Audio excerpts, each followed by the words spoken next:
Housing Accelerator Fund was actually a corner piece of our last election campaign, but apparently the current leader of the official opposition was too busy sharpening his knives to pay attention to our platform in the last election.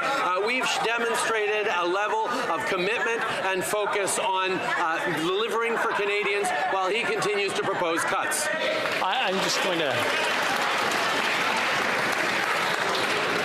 The noise level is starting to go up, and I understand this is like year end for students in a classroom, and everyone's excited.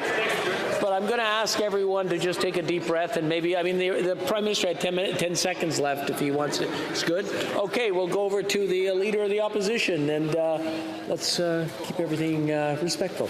Right Honourable, or sorry, the Honourable Leader of the Opposition.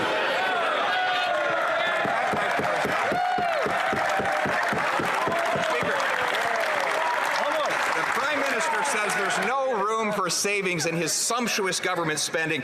Well, I found some. For example, he gave CMHC $26 million in bonuses for making housing less affordable.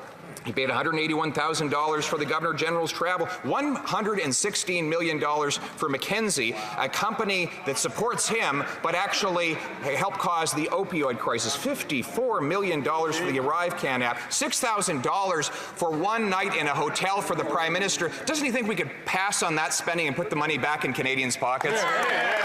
The Right Honourable Prime Minister.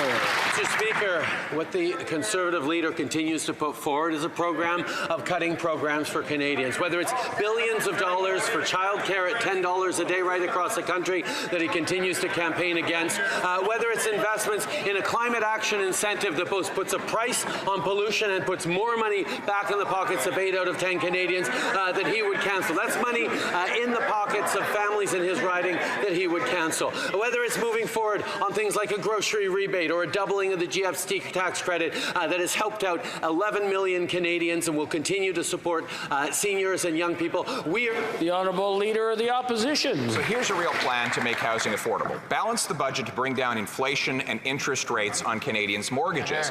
Require that cities increase the number of permitted homes by 15% in order to get more infrastructure money, and pay the money out once the houses are completed and the keys are indoors. Require every federally funded transit station have high-density housing all around it, and sell off 6,000 underutilized federal buildings to convert them into affordable housing and use the proceeds to reduce the deficit. How's that for a plan? The Right Honourable Prime Minister.